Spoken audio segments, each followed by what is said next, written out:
അടുത്ത വിലയുമായി ചൊവ്വാഴ്ചയുടെ ശബ്ദപരിധിക്കുള്ളിൽ ഞങ്ങളുടെ വാക്കുകളെ സാശ്രദ്ധയും ശ്രദ്ധിക്കുന്ന ബഹുമാന്യരായിരിക്കുന്ന എല്ലാ ശ്രോതാക്കൾക്കും ഞങ്ങളുടെ ഹൃദയത്തിന്റെ ഭാഷയിൽ സ്നേഹവന്ദനത്തെ അറിയിക്കുന്നു.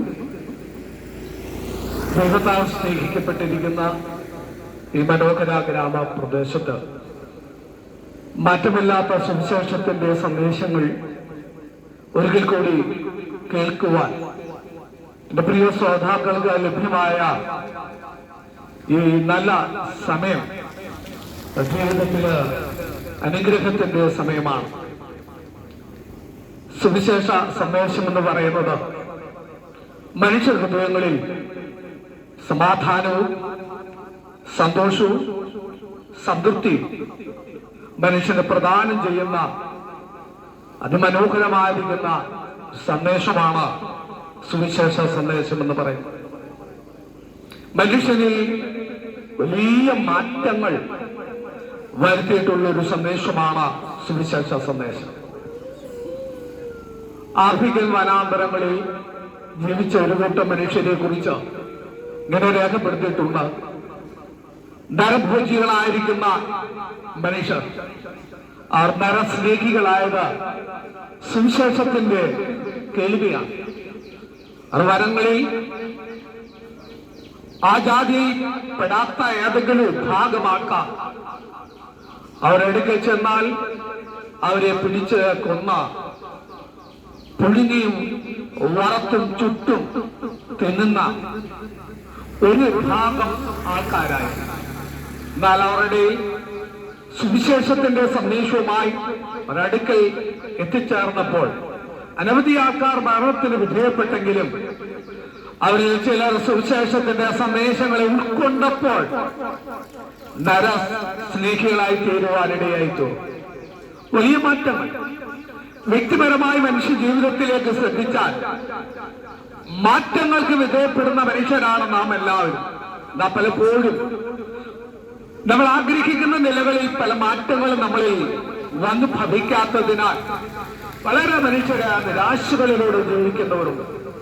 സ്വഭാവങ്ങളിലാകാം, ചിന്തകളിലാകാം, ജീവിതത്തിന്റെ മേഖലകളിലാകാം. ആഗ്രഹിക്കുന്ന നിലകളിൽ ആഗ്രഹമുണ്ടെങ്കിലും മാറ്റങ്ങൾ വരുവാൻ കഴിയുന്നു. എന്നാൽ സുവിശേഷ സന്ദേശങ്ങൾ ഉൾക്കൊള്ളുന്ന ഒരു മനുഷ്യന്റെ ജീവിതത്തിൽ വലിയ മാറ്റങ്ങൾ വ്യക്തിപരമായിട്ടാകാം, അത് കുടുംബപരമായിട്ടാകാം, ഒരു സമൂഹമാകുന്നുവെങ്കിൽ അത് ഉൾക്കൊള്ളുന്നുവെങ്കിൽ ആ വ്യക്തി ജീവിതത്തിൽ വലിയ മാറ്റങ്ങൾ വരുവാനിടയായിത്തീരും. ഈ തെരുവോരത്ത് ഞങ്ങൾ ഈ പ്രഭാഷണങ്ങൾ നടത്തുമ്പോൾ വീതികളിലും വീടുകളിലും ഞങ്ങളുടെ ദേശങ്ങളിലും ഇങ്ങനെയുള്ള സുവിശേഷത്തിന്റെ സന്ദേശങ്ങൾ ഞങ്ങളുടെ അടുക്കലും എത്തിച്ചേർന്നത് മുഖാന്തരമാണ് ഞങ്ങളിലും മാറ്റമുണ്ടായത്. ആ മാറ്റങ്ങൾ ഞങ്ങളുടെയും ജീവിതത്തിന്റെ സ്വഭാവങ്ങൾക്ക്, ചിന്തകൾക്ക്, ജീവിതത്തിന്റെ പ്രവർത്തന മേഖലകളിൽ മാറ്റങ്ങൾ ഉളവായി തീർന്നത് സുവിശേഷത്തിന്റെ സന്ദേശങ്ങൾ ലഭ്യമായതുകൊണ്ടാണ്, അത് ഉൾക്കൊണ്ടതുകൊണ്ടാണ്. ആ സുവിശേഷ സന്ദേശങ്ങൾ ഞങ്ങളെ മാത്രമല്ല, ഈ ശബ്ദവരുതൽക്കുള്ളിൽ ഈ സുവിശേഷത്തിന്റെ സന്ദേശങ്ങളെ ഉൾക്കൊള്ളാൻ ഒരു മനുഷ്യൻ തയ്യാറായാൽ, അംഗീകരിക്കാൻ തയ്യാറായാൽ, വിശ്വസിക്കാൻ തയ്യാറായാൽ ലോകം തരാത്ത വലിയ സമാധാനങ്ങൾ ആ വ്യക്തി ജീവിതത്തിൽ പ്രാപിക്കപ്പെടുവാനിടയായി തീരുമെന്നത് ഏറെ വ്യക്തി ജീവിതത്തിൽ സന്തോഷം നൽകി തരുന്നതാണ്. അതുകൊണ്ട് വിശുദ്ധ വേദപുസ്തകത്തിൽ ഇങ്ങനെ രേഖപ്പെടുത്തിയിരിക്കുന്ന ഒരു വാക്കൂടെ ശ്രദ്ധയിൽ കൊണ്ടുവരുവാൻ ആഗ്രഹിക്കുന്ന മർക്കോസിന്റെ സുവിശേഷം 1-ാം അധ്യായം അതിന്റെ 15-ാം വാക്യത്തിൽ ഇങ്ങനെ രേഖപ്പെടുത്തിയിരിക്കുന്നു: കാലം തികഞ്ഞു, ദൈവരാജ്യം സമീപിച്ചിരിക്കയാൽ മനസാന്തരപ്പെട്ട സുവിശേഷത്തിൽ വിശ്വസിപ്പിക്കും. സുവിശേഷം എന്ന് പറഞ്ഞാൽ എന്താണ് പദത്തിന്റെ അർത്ഥം? അതിന്റെ ഒരർത്ഥം നല്ല വാർത്ത എന്നാണ്. മനുഷ്യൻ കേൾക്കുന്ന നിരവധിയായ വാർത്തകളുണ്ട്. അത് പത്രമാധ്യമങ്ങളിലൂടെയും ശ്രവണ മാധ്യമങ്ങളിലൂടെ നാം കേൾക്കപ്പെടുന്ന വാർത്തകൾ പലപ്പോഴും മനുഷ്യ ഹൃദയങ്ങളെ നൊമ്പരിപ്പിക്കുന്നതും വേദന ഉളവാക്കുന്നതും നിരാശ ഉളവാക്കുന്നതുമാണ്. കൂട്ട ആത്മഹത്യകൾ, സാമ്പത്തിക പ്രശ്നത്തിന്മേൽ, സാമ്പത്തിക കടങ്ങളാൽ പതിയേറുന്ന തകർച്ചകൾ, ഭാര്യ ഭർത്താവിനെ കൊല്ലുന്നു, ഭർത്താവ് ഭാര്യയെ കൊല്ലുന്നു, ഭാര്യയും ഭർത്താവും കൂടെ ആത്മഹത്യ ചെയ്യും മുമ്പ് കുഞ്ഞുങ്ങളെ കൊല്ലുന്നു, സാമ്പത്തിക കടങ്ങൾ കൊണ്ട് ഭർത്താവ് ആത്മഹത്യ ചെയ്യുന്നു, കുടുംബ പ്രശ്നങ്ങൾ കൊണ്ട്. ഇങ്ങനെ മനുഷ്യ ഹൃദയങ്ങളെ നൊമ്പരിപ്പിക്കുന്ന അനവധി വാർത്തകൾ മനുഷ്യൻ കേൾക്കുമ്പോൾ ഈ സുവിശേഷ സന്ദേശം എന്ന് പറയുമ്പോൾ അതൊരു വാർത്തയെന്ന് ഞാൻ പറഞ്ഞപ്പോൾ ഈ സുവിശേഷ സന്ദേശങ്ങളിലെ നല്ല വാർത്ത എന്താണ്? അതാ സ്നേഹത്തിന്റെ വാർത്തയാണ്. സുവിശേഷത്തിൽ സ്നേഹത്തിന്റെ സന്ദേശമുണ്ട്, സമാധാനത്തിന്റെ സന്ദേശമുണ്ട്, പ്രത്യാശയുടെ സന്ദേശമുണ്ട്. മരണത്തിനും അപ്പുറമുള്ള മനുഷ്യന്റെ ജീവിത അനുഭവങ്ങൾ എന്താകുന്നു എന്ന് വ്യക്തമായി തിട്ടമായി മനുഷ്യരെ പഠിപ്പിക്കുന്ന സുവിശേഷ സന്ദേശങ്ങൾ ഇതിൽ ഉൾപ്പെട്ടിട്ടുണ്ട്. ഉലകത്തിൽ ഇതിന് തുല്യമായ ഒരു സന്ദേശങ്ങൾ ഇല്ല എന്നതാണ് യാഥാർത്ഥ്യങ്ങൾ. സമാധാനം നൽകി തന്ന ഈ സന്ദേശം, പ്രത്യാശ നൽകി തരുന്ന ഈ സന്ദേശങ്ങൾ മനുഷ്യൻ ജീവിതത്തിൽ ഉൾക്കൊള്ളുമ്പോൾ മനുഷ്യന്റെ കൊച്ചു ജീവിതം ധന്യമായി തീരുകയാണ്. അതാണ് ഞാൻ മുമ്പ് പറഞ്ഞത്, വലിയ മാറ്റങ്ങൾ ജീവിതത്തിൽ വരുത്തുവാൻ പ്രാപ്തമായ സന്ദേശമാണ് സുവിശേഷ സന്ദേശം എന്ന് പറഞ്ഞാൽ. മനുഷ്യനെ ശ്രദ്ധിച്ചാൽ, മനുഷ്യ ജീവിതത്തിലേക്ക് ശ്രദ്ധിച്ചാൽ അനവധി നിരവധി മനുഷ്യന് തളർന്നു പോകുകയാണ്. എന്താണ് മനുഷ്യൻ തളർന്നു പോകുവാൻ കാരണം? മനുഷ്യൻ അഭിമുഖീകരിക്കുന്ന പ്രശ്നങ്ങൾ. ആ പ്രശ്നങ്ങളെ അഭിമുഖീകരിക്കുമ്പോൾ ആ പ്രശ്നങ്ങളെ അതിജീവിക്കുവാനും അതിനെ തരണം ചെയ്യുവാനും കഴിയാതെ പ്രശ്നത്തിന്റെ സങ്കീർണതകളിൽ അകപ്പെട്ട മനുഷ്യൻ തളർന്നു പോകുന്ന അനുഭവങ്ങളാണ് മനുഷ്യ ജീവിതത്തിൽ കാണുവാൻ കഴിയുന്നത്. ഈ തകർച്ചകൾ മുഖാന്തരം മനുഷ്യ ജീവിതത്തിന് സ്വസ്ഥതയില്ലാതെ, സമാധാനമില്ലാതെ മനുഷ്യൻ തളർന്നു പോകുമ്പോൾ സുവിശേഷത്തിന്റെ സന്ദേശങ്ങളെ കേൾക്കുന്ന, ഉൾക്കൊള്ളുന്ന ഒരു വ്യക്തിക്ക് ജീവിതത്തിന്റെ തകർച്ചകളിൽ നിന്നും തളർച്ചകളിൽ നിന്നും സുവിശേഷത്തിന്റെ കേൾവിയാൽ മനുഷ്യന് മോചനമുണ്ടാകും. തളർന്നു പോകുന്ന പ്രശ്നങ്ങളിൽ അകപ്പെട്ടു പോയിരിക്കുന്ന മനുഷ്യനെ അവൻ അഭിമുഖീകരിക്കുന്ന പ്രശ്നങ്ങളിൽ നിന്ന് മോചനം പ്രാപിക്കപ്പെടുവാൻ ഇതിന്റെ പിന്നിൽ കരുത്തുറ്റ ഒരു കരമുണ്ട്. അതാരാൻ ചോദിച്ചാൽ കർത്താവായിരിക്കുന്ന യേശു ക്രിസ്തുവാണ്. ഈ സുവിശേഷത്തിന്റെ സന്ദേശം കേട്ടാൽ ജീവിതത്തിന്റെ യാത്രയെങ്കിൽ ആ വ്യക്തിക്ക് രൂപാന്തരങ്ങൾ വന്ന് ഭവിക്കുകയും ഈ രൂപാന്തരത്തിന്റെ പാതയിൽ ആ വ്യക്തി സഞ്ചരിക്കുമ്പോൾ മുമ്പോട്ട് പോകുവാൻ അവന്റെ മനസ്സിന് കരുത്ത് നൽകിക്കൊടുത്ത ജീവിത പ്രതിസന്ധികളെ തരണം ചെയ്യുവാൻ, തളരാതെ മുന്നേറുവാൻ യേശു ക്രിസ്തു ആ മനുഷ്യന്റെ ഹൃദയത്തിൽ കരുത്ത് നൽകിക്കൊടുക്കുകയാണ്. അതുകൊണ്ട് അവൻ ലജ്ജിച്ചു പോകുകയില്ല, അവൻ തകർന്നു പോകുകയില്ല, തളർന്നു പോകുകയില്ല. പ്രശ്നങ്ങളുടെ സങ്കീർണതകളില് തളരാതെ മുന്നേറുവാൻ മനുഷ്യനെ പ്രാപ്തനാക്കുന്നത് സുവിശേഷത്തിന്റെ സന്ദേശമാണ്. പ്രശ്നങ്ങൾ സങ്കീർണമാകട്ടെ, എന്നാൽ യഹോവയ്ക്ക് സാധ്യമായ ഒരു കാര്യവുമില്ല. യേശുവിന്റെ അമ്മയായ മറിയോട് ദൂതൻ പറയുന്ന ഒരു വാക്കിങ്ങനെയാണ് തിരുവചനത്തിൽ സുവിശേഷങ്ങളിൽ രേഖപ്പെടുത്തിയിരിക്കുന്നത്: യഹോവയ്ക്ക് അസാധ്യമായ ഒരു കാര്യവുമില്ല. അസാധ്യമായ അനവധി കാര്യങ്ങൾ മനുഷ്യന്റെ ജീവിതത്തിൽ അവൻ അഭിമുഖീകരിക്കേണ്ടി വരുമ്പോൾ അവന്റെ പ്രശ്നങ്ങളുമായി യേശു ക്രിസ്തുവിലേക്ക് കടന്നു വന്നാൽ, പ്രിയ സ്നേഹിത, താങ്കൾ അനുഭവിക്കുന്ന ഏത് പ്രശ്നങ്ങളാണേലും അതിനെ തടം ചെയ്യുവാൻ കരുത്ത് നൽകി തരും സർവശക്തനായിരിക്കുന്ന ദൈവം.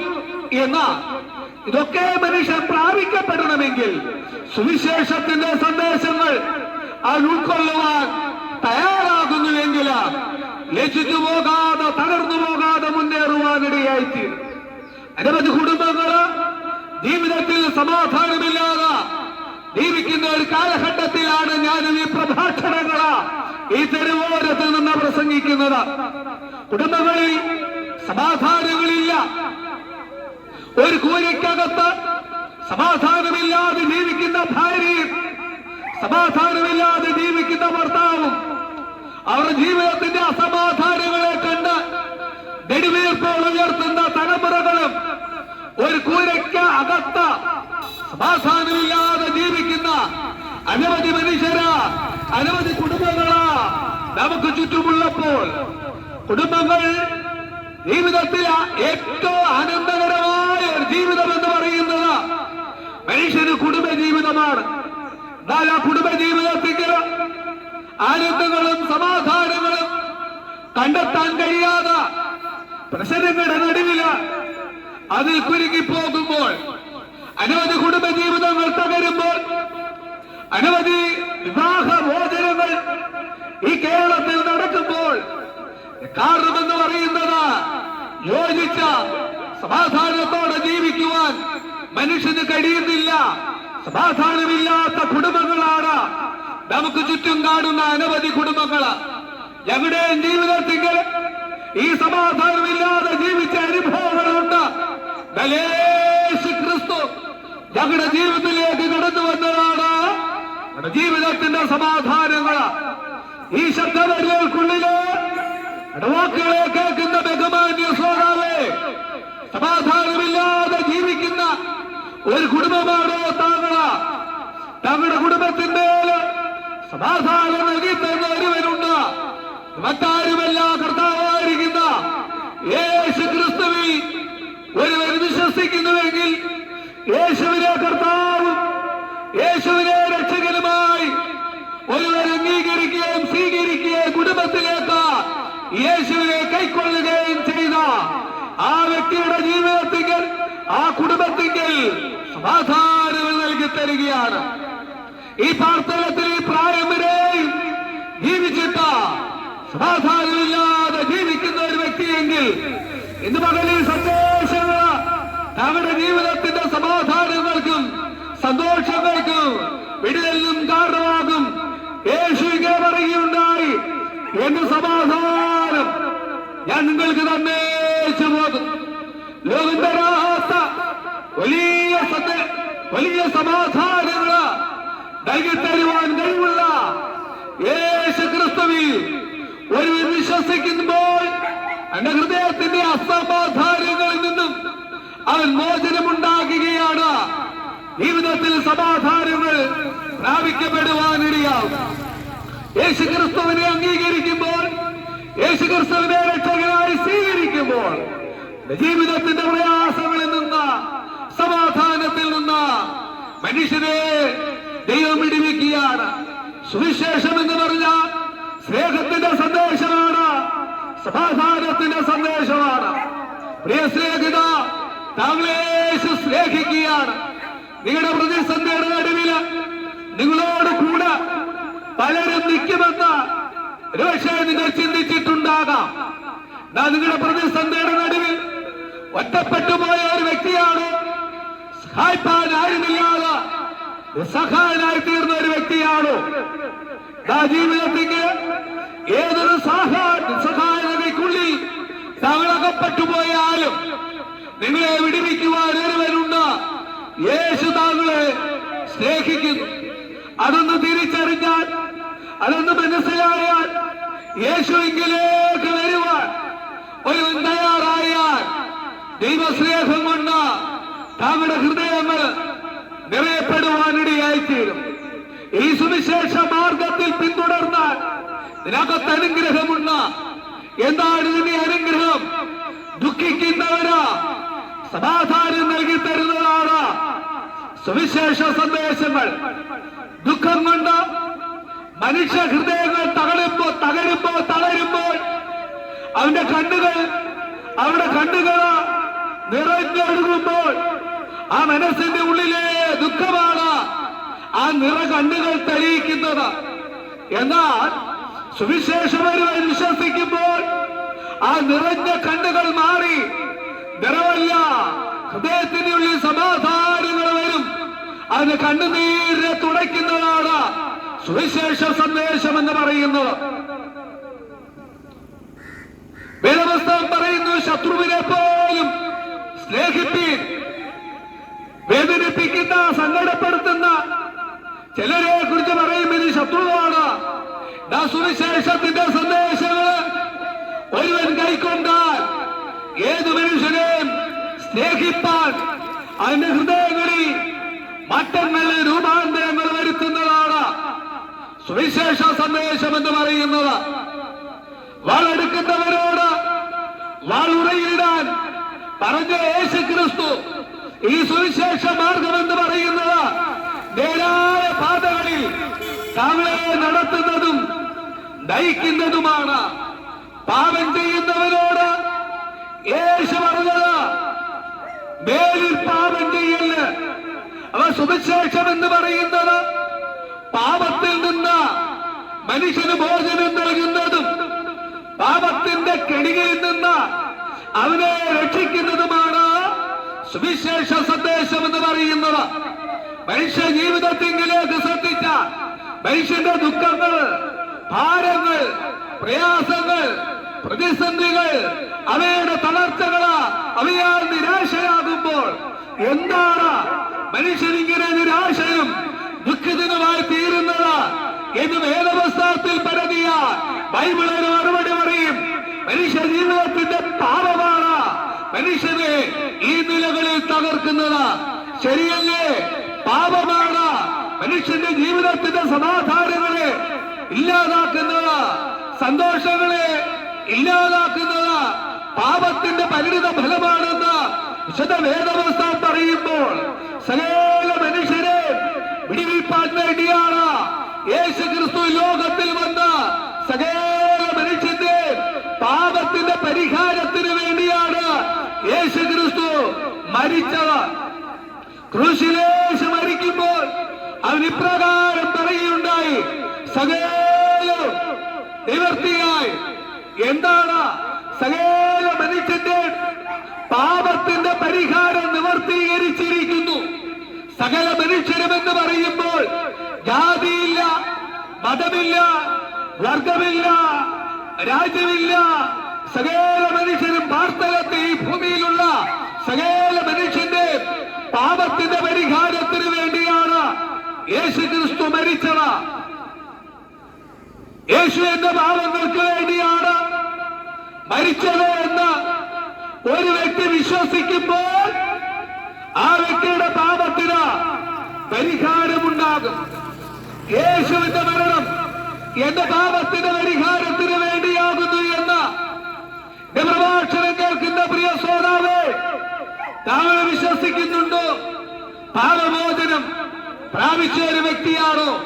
പാപങ്ങളെ മോചിക്കുവാൻ യേശു ക്രിസ്തുവിന് മാത്രമേ അധികാരമുള്ളൂ. യേശുവാണ് സകല മനുഷ്യന്റെ പാപത്തിന്റെ പരിഹാരത്തിന് വേണ്ടി മരിച്ചത്. യേശു എന്റെ പാപത്തിന്റെ പരിഹാരത്തിന് വേണ്ടി മരിച്ചു എന്നൊരുവൻ വിശ്വസിക്കുന്നുവെങ്കിൽ അവന്റെ ജീവിതത്തിന്റെ ആ നിമിഷം വരെയുള്ള സകല പാപങ്ങൾക്കും മോചനമുണ്ടാക്കുകയാണ്. മരണം മനുഷ്യന്റെ ജീവിതത്തിന്റെ അവസാനമല്ല എന്ന് വ്യക്തമായി തിട്ടമായി മനുഷ്യനെ പഠിപ്പിക്കുന്ന ഗ്രന്ഥമാണ് വിശുദ്ധ വേദപുസ്തകം എന്ന് പറയുന്നത്.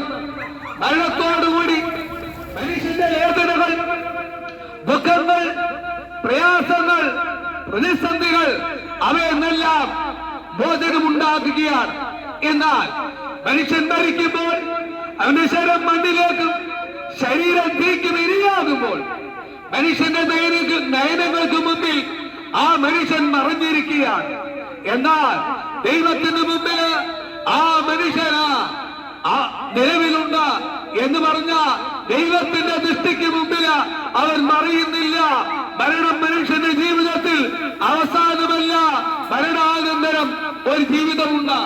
ഇതിനെക്കുറിച്ച് ബൈബിൾ പറയുന്നത് രണ്ട് ജീവിതത്തെ കുറിച്ചാണ്. ഒന്ന്, സ്വർഗത്തിൽ ദൈവത്തോടു കൂടെ മനുഷ്യന് പാർക്കാം. രണ്ട്, മനുഷ്യൻ നിത്യ നരകത്തിലേക്ക് കടന്നുപോകുകയാണ്. എന്താണ് മനുഷ്യന്റെ ജീവിതത്തിൽ നിത്യസ്വർഗത്തിന്റെ വാസവും നിത്യ നരകത്തിന്റെ വാസവും? അതിന് വിശുദ്ധ പുസ്തകമാണ് മറുപടി പറയുന്നത്. ഭൂമിയിൽ മനുഷ്യൻ ജീവിച്ചിരിക്കുന്ന കാലഘട്ടങ്ങളിൽ അതിന്റെ പാപത്തിന്റെ പരിഹാരത്തിന് വേണ്ടി യേശുക്രിസ്തു മരിക്കുകയും ആ യേശുവിന്റെ മരണം എന്റെ പാപത്തിന്റെ പരിഹാരത്തിന് വേണ്ടിയാണ് എന്ന് മനുഷ്യൻ വിശ്വസിക്കാതെ യേശുവിനെ കർത്താവും രക്ഷകനുമായി സ്വീകരിക്കാതെ ആ മനുഷ്യൻ മരിക്കുമ്പോൾ ആത്മാവിന് വീണ്ടെടുപ്പ് പ്രാപിക്കപ്പെടുന്നില്ല. ആത്മാവിന് വീണ്ടെടുപ്പ് പ്രാപിക്കപ്പെടാത്തത് കൊണ്ട് മരണശേഷം മനുഷ്യന്റെ ആത്മാവ് യാതൊരു സ്ഥലത്തേക്ക് കടന്നു പോകുന്നു. ഭൂമിയിൽ ജീവിച്ചിരിക്കുമ്പോൾ യേശുവിനെ അംഗീകരിക്കാത്തത് കൊണ്ടും വിശ്വസിക്കാത്തത് കൊണ്ടും മനുഷ്യന് വന്ന് ഭവിക്കുന്ന വലിയ തകർച്ചയാണ്. ആ മനുഷ്യന്റെ ജീവിതം നിത്യമായ നരകത്തിലേക്ക് കടന്നു പോകുന്നത്. ദൈവമല്ല കുറ്റക്കാരൻ. സകല മനുഷ്യന്റെ പാപത്തിന് വേണ്ടി യേശു മരിച്ചിട്ടും അംഗീകരിക്കുവാൻ വിശ്വസിക്കുവാൻ തയ്യാറാകാതിരിക്കുന്നത് മുഖാന്തരം മനുഷ്യന് നിത്യസ്വർഗം നഷ്ടമാക്കുകയാണ്. എന്നാൽ മനുഷ്യന് ഭൂമി ജീവിച്ചിരിക്കുമ്പോൾ യേശുവിന്റെ പാപത്തിന്റെ പരിഹാരത്തിന് വേണ്ടി മരിച്ചു എന്ന് അവൻ വിശ്വസിക്കുകയും അംഗീകരിക്കുകയും ചെയ്യുമ്പോൾ മനുഷ്യന്റെ ആത്മാവിന് വീണ്ടെടുപ്പ് പ്രാപിക്കപ്പെടുവാനും മരണാനന്തരം അവന്റെ ആത്മാവ് നിത്യപർദീസിലേക്ക് കടന്നുപോകുകയും ചെയ്യും. ഭൂമിയിൽ ജീവിച്ചിരിക്കുമ്പോൾ മനുഷ്യരെടുക്കുന്ന തീരുമാനങ്ങളാണ് നിത്യനരകത്തിലേക്കും നിത്യസ്വർഗത്തിലേക്കും അവൻ പോകുവാൻ കാരണം. ഭൂമിയിൽ ജീവിച്ചിരിക്കുമ്പോൾ അവനെടുക്കുന്ന തീരുമാനങ്ങളാണ്. ആകയാൽ പ്രിയ ശ്രോതാവേ, ഇന്ന് മരിച്ചാൽ നിന്റെ ആത്മാവ് എവിടെയായിരിക്കുമെന്നത് ഈ സന്ദർഭങ്ങളിൽ ചിന്തിക്കേണ്ടത് അത്യന്താപേക്ഷിതമാണ്. ഈ ഭൂമിയിലെ ജീവിതം 50, 80, 100 വർഷത്തിന് ഉള്ളില് ഒരു മനുഷ്യന്റെ ജീവിതം അവസാനിക്കുമ്പോൾ നിത്യസ്വർഗവും നിത്യ നരകവും ഒരിക്കലും അവസാനിക്കാത്തതാണ്. നിങ്ങൾ ഏത് തെരഞ്ഞെടുക്കുവാനാണ് ഭൂമിയിൽ ആഗ്രഹിക്കുന്നത്? മനുഷ്യന്റെ ജീവിതത്തിന്റെ പ്രയാസങ്ങളുടെയും പ്രതിസന്ധിയുടെയും നടുവില് മദ്യത്തിലും മയക്കുമരുന്നുകളിലും മനുഷ്യൻ ആശ്രയിക്കുകയാണ്. മദ്യം മനുഷ്യന്റെ ജീവിതത്തിന്റെ പ്രശ്നങ്ങൾക്ക് പരിഹാരമല്ല. ജീവിതത്തിന്റെ പ്രതിസന്ധികളെ അഭിമുഖീകരിക്കുമ്പോൾ മനസ്സിനൊരു ആശ്വാസം, മനസ്സിനൊരു സമാധാനം, ഒരു സ്വസ്ഥത, ആ ദുഃഖം മറക്കാൻ മനുഷ്യൻ മദ്യത്തിൽ ആശ്രയിക്കുമ്പോൾ മദ്യം മനുഷ്യന്റെ ജീവിതത്തിൽ പ്രശ്നങ്ങൾക്ക് പരിഹാരമല്ല. ഇന്നുവരെയും മദ്യപിച്ച മനുഷ്യന് തങ്ങളുടെ പ്രശ്നങ്ങൾക്ക് പരിഹാരം മദ്യം മുഖാന്തരം, ലഹരി മുഖാന്തരം ഒരു സ്ത്രീയും ഒരു പുരുഷനും മദ്യത്തിൽ ആശ്രയിച്ച തങ്ങളുടെ പ്രശ്നങ്ങൾക്ക് പരിഹാരങ്ങൾ പ്രാപിച്ചിട്ടില്ല. പിന്നിലോ മദ്യം മനുഷ്യന്റെ ജീവിതത്തിൽ പ്രശ്നങ്ങൾ സങ്കീർണമാക്കുകയാണ്. പ്രശ്നങ്ങളിൽ നിന്ന് പ്രശ്നങ്ങളിലേക്ക് മനുഷ്യൻ കടന്നുപോകുകയാണ്. നഷ്ടങ്ങളാണ് മദ്യം മനുഷ്യന്റെ ജീവിതത്തിൽ വരുത്തിയിരിക്കുന്നത്. എന്താണ് ചില നഷ്ടങ്ങള് ശ്രദ്ധയിലേക്ക് കൊണ്ടുവരാം. ധനം, അധ്വാനിച്ചുണ്ടാക്കുന്ന ധനങ്ങള് മദ്യം മുഖാന്തരം ആ വ്യക്തിക്കും ഭവനത്തിനും നഷ്ടമാക്കുകയാണ്. മദ്യം മാനനഷ്ടവും ധനനഷ്ടവും വരുത്തുന്നതാണ്. മദ്യപിക്കുന്ന മനുഷ്യന് തന്റെ ഭാര്യയിൽ നിന്ന് അകലുകയാണ്. അപ്പൊ കുടുംബജീവിതത്തിൽ അകൽച്ചകൾ മദ്യം മുഖാന്തരം അവന് നഷ്ടമാണ് വരുന്നത്. കുടുംബജീവിതത്തിന്റെ അകൽച്ചകൾ കാൽ വളരുന്നോ കൈ വളരുന്നോ നോക്കി വളർത്തിക്കൊണ്ടുവരുന്ന തലമുറകൾ, മക്കൾ അവർ ചിന്തിക്കാൻ പ്രാപ്തരാകുമ്പോൾ തന്റെ പിതാവിന്റെ മധ്യകാലത്തിൽ മക്കള് അതൃപ്തരാകുകയും ആ പിതാവിൽ നിന്ന് അകന്നു മാറുവാൻ ഇടയാകുകയും ചെയ്യും. വലിയ യൗവനത്തില് മക്കളെയും ഭാര്യയെയും സ്നേഹിക്കാതെ കുടുംബത്തിൽ കലഹവും ശണ്ടയും ഉണ്ടാക്കുന്ന മനുഷ്യൻ ആരോഗ്യമുള്ള കാലത്ത് കലഹമുണ്ടാക്കുമ്പോൾ മദ്യം ക്രമേണ മദ്യപാനിയുടെ ആരോഗ്യമുള്ള ശരീരം ബലഹീനമാക്കുകയും ആരോഗ്യമില്ലാത്തവനായി തീരുകയും ക്ഷീണിതരും തൊഴിൽ പോകുവാൻ കഴിയാതെ സമ്പത്തിന്റെ പ്രതിസന്ധികളിൽ അകപ്പെട്ടു പോകുകയും ചെയ്യും. ആരോഗ്യമില്ലാതെ രോഗിയായി തീരുകയും ജീവിത പ്രതിസന്ധികൾ വർദ്ധിക്കുകയും ചെയ്യും. മക്കളെ സ്നേഹിക്കാതെ ഭാര്യയെ സ്നേഹിക്കാതെ കുടുംബത്തിന് വേണ്ടി കരുതാത്ത മനുഷ്യന് ബലഹീനനാകുമ്പോൾ അവനെ ശ്രദ്ധിക്കാൻ, അവനെ അംഗീകരിക്കുവാൻ, അവനെ ഉൾക്കൊള്ളുവാൻ കുടുംബത്തിന് കഴിയാതെ പോകുകയും ചെയ്യും. ഇങ്ങനെ ഈ നിലകളില് ഈ തകർച്ചകൾ വരുവാൻ കാരണം സ്നേഹിത മദ്യപാനമാണ്. മദ്യം മനുഷ്യന്റെ ജീവിതത്തിൽ നഷ്ടങ്ങൾ വരുത്തുമ്പോൾ യേശു ക്രിസ്തുവിലേക്ക് കടന്നു വന്നാൽ യേശുവിൽ വിശ്വസിക്കാൻ നഷ്ടമല്ല, ജീവിതത്തിൽ നേട്ടങ്ങളാണ്. സ്നേഹമുള്ള ഒരു ഹൃദയത്തിന്റെ ഉടമയാകും, സമാധാനമുള്ള ഒരു മനുഷ്യനാകും, നാളുകളെ കുറിച്ച് പ്രത്യാശയുള്ള ഒരു മനുഷ്യനാകും. മരണത്തെ തടഞ്ഞ മരണത്തിനപ്പുറമുള്ള ജീവിത അനുഭവങ്ങളെ കുറിച്ച് വചനപ്രകാരമുള്ള പ്രത്യാശയുള്ള മനുഷ്യനായി ഈ ഭൂമിയില് സമാധാനമുള്ള മനുഷ്യനായി ജീവിക്കപ്പെടുവാനിടയാകും. അവ സുവിശേഷം എന്ന് പറയുന്നത് മനുഷ്യ ജീവിതത്തിൽ സമാധാനങ്ങളും പ്രത്യാശകളും നൽകിത്തരുന്ന ഒന്നാണ്. ഈ സന്ദേശങ്ങള് കേൾക്കുന്ന എന്റെ ബഹുമാന്റെ സോളവേ, സമാധാനമുള്ള ഒരു വ്യക്തിയാണോ?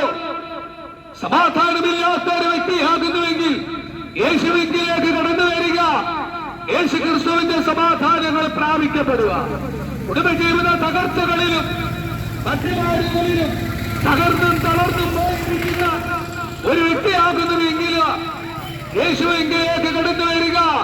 നിങ്ങളുടെ ജീവിതം ധന്യമായി തീരും, സമാധാനപൂർവമായ ജീവിതത്തിന്റെ ഉടമയാകും. ശേഷിക്കുന്ന കാലഘട്ടങ്ങൾ, ആയുസിന്റെ നാളുകൾ കുടുംബത്തിന്റെ രക്ഷയ്ക്കും തലമുറകളുടെ നന്മകൾക്കും അത് കാരണമായി തീരുവാൻ ഇടയായിത്തീരും. തലമുറകൾക്ക് ശുഭഭാവികളെ നൽകിത്തരുന്ന ദൈവമുണ്ട്, കരുതുന്ന ദൈവമുണ്ട്.